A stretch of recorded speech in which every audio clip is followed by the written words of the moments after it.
Olá! Nessa videoaula, vou mostrar para vocês como que nós criamos uma janela bem simples em Swing com alguns componentes.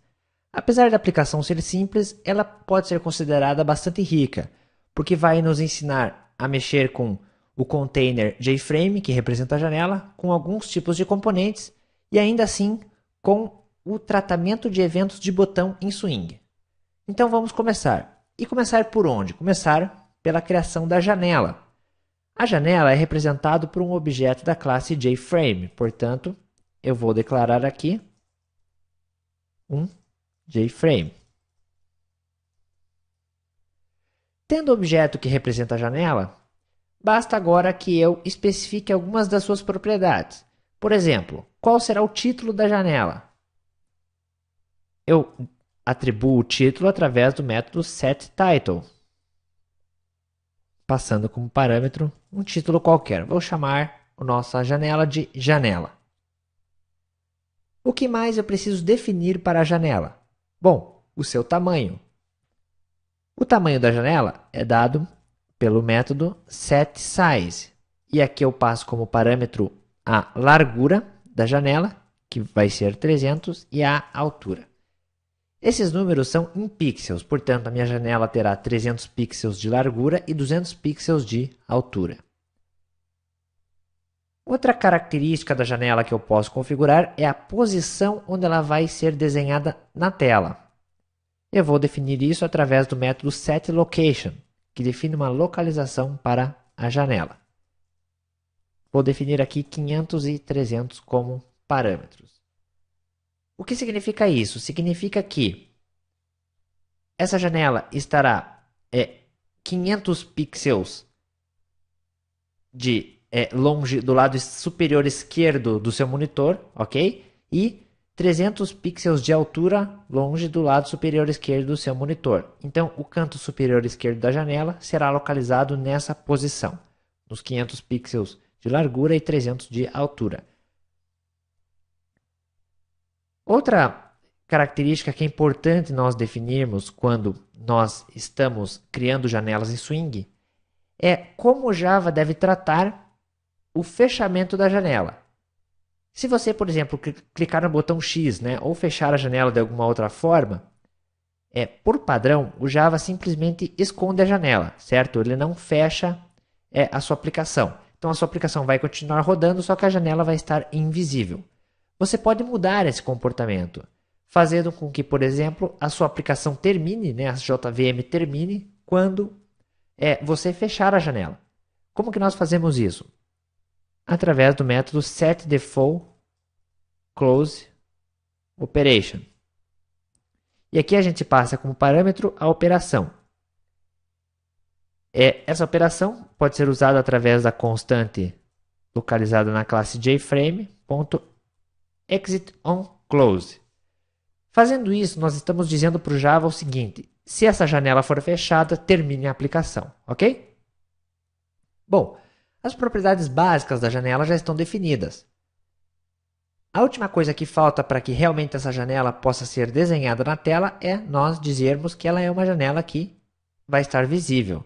Então, muito importante, sempre no final, eu chamar o método setVisibleTrue, para que a janela possa ser visualizada.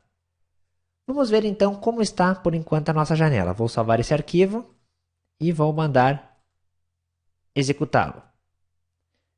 Aqui está. Esta é a janela, certo? Por enquanto é uma janela de 300 pixels de largura e 200 de altura, ok? Localizado na posição 500, 300, mas ainda vazia, certo? Bom, então, agora que nós já configuramos a janela, que vai ser o nosso container, vamos começar a trabalhar com os componentes para pôr na janela. Então, vou fechar a janela.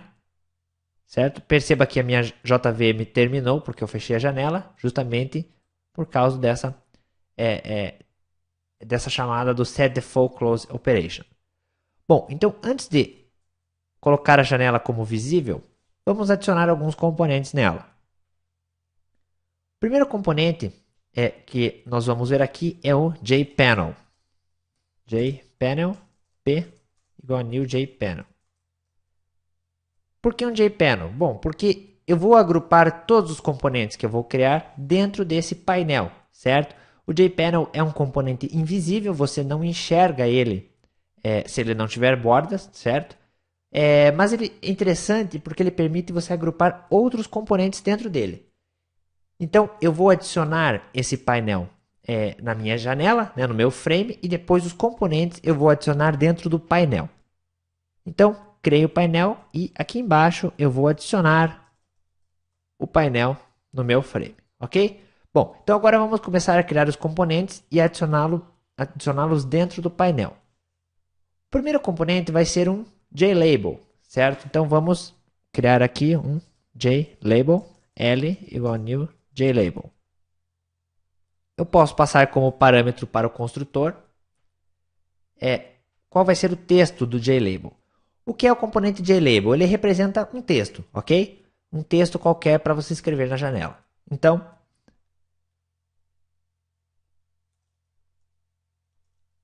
digite seu nome, ok? Esse vai ser o texto do JLabel. E eu adiciono agora no painel. De que forma? Objeto painel.add o componente. Certo? Então, já temos aqui o nosso primeiro componente adicionado. Ao lado desse digite seu nome, vamos criar então uma caixa de texto para que o usuário possa colocar o nome dele. Então, para isso, vamos usar o componente JTextField, que serve justamente para isso. Vou passar aqui como parâmetro 10. Por que 10? Porque 10 é o tamanho de colunas que eu quero que o meu text field tenha, certo? Então, se eu quero um campo de texto maior, eu uso mais colunas. Se eu quero menor, eu uso menos. Eu vou mudar o nome da variável para não entrar em conflito. Vai se chamar T. Bom, criado então o componente, basta eu adicioná-lo ao painel. E o último componente que eu vou adicionar é um botão, certo? Um botão OK, que depois que o usuário preencher o seu nome, ele vai clicar nesse botão para fazer o processamento da informação. Então, eu uso o componente JButton.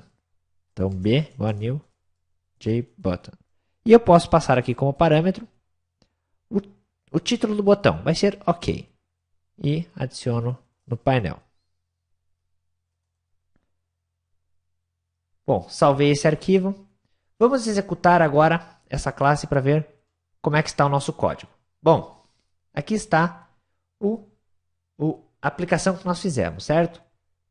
Temos então um JLabel, um JTextField e um JButton, certo? Sendo utilizados aqui.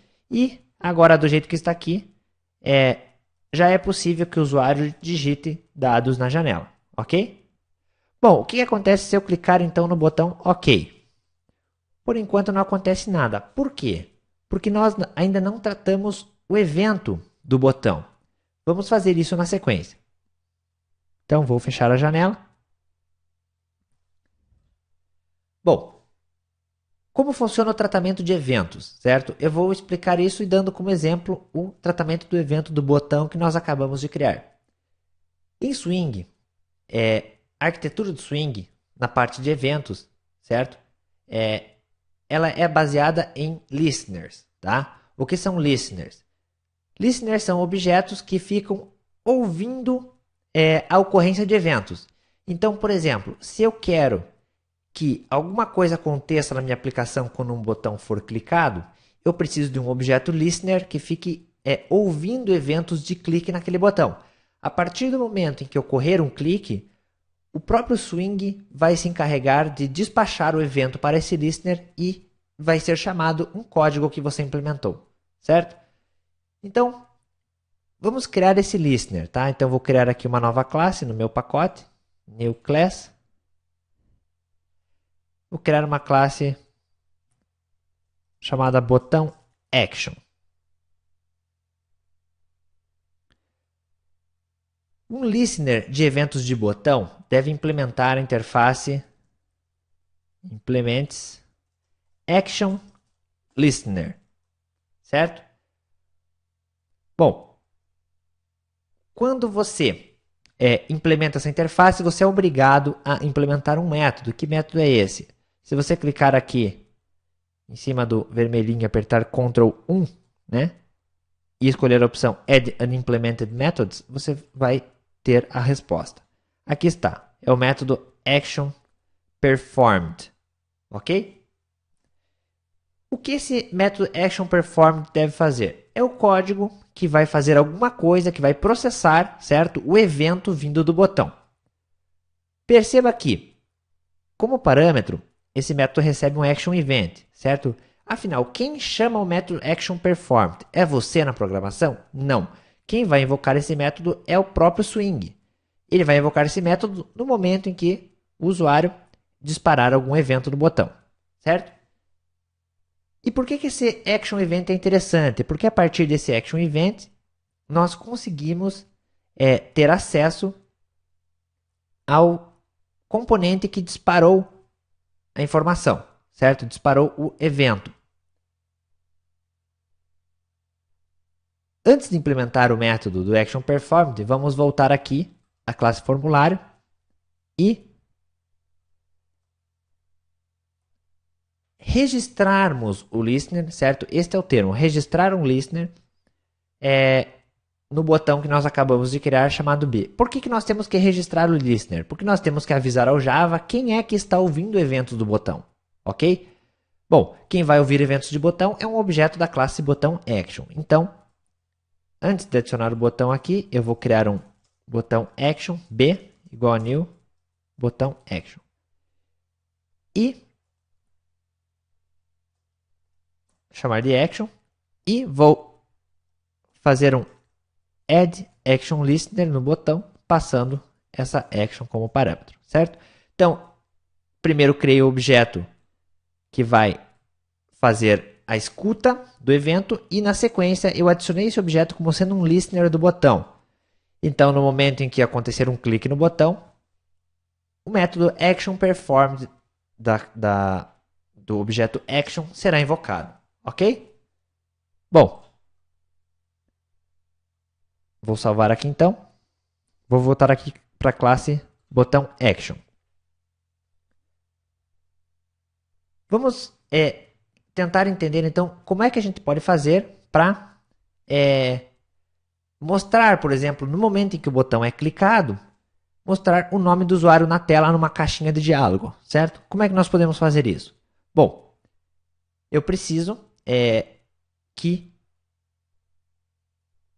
o meu listener tenha uma referência ao componente da caixa de texto. Por quê? Porque é a partir do componente da caixa de texto que eu vou pegar o texto digitado. Então eu vou declarar aqui um atributo privado do tipo jTextField T, ok?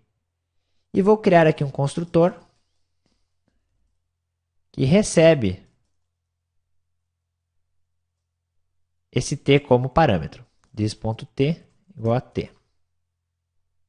Ok? Bom, e na hora que acontece o evento, o que eu posso fazer? Eu posso acessar o t.getText. O que o método getText faz? Retorna o texto digitado na caixa de texto. Tá? Então, eu vou armazenar isso numa variável nome e vou abrir uma caixa de diálogo.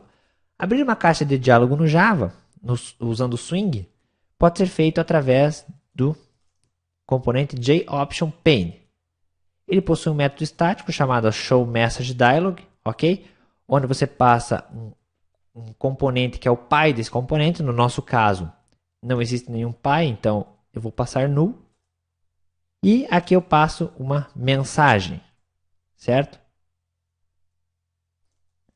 A mensagem é: foi digitado e o nome que foi digitado, ok? Então, este é o código do processamento do nosso evento. Voltando aqui então para a classe formulário, perceba que agora eu tenho que passar como parâmetro no construtor de botão action uma referência a T, certo? Então, salvei o código, vamos executá-lo agora para ver o que está acontecendo. Digite seu nome, Carlos, ok? Venho aqui e vou clicar no botão. No momento em que eu cliquei no botão, aqui está, foi digitado Carlos. No momento em que eu clico no OK, a janela é fechada.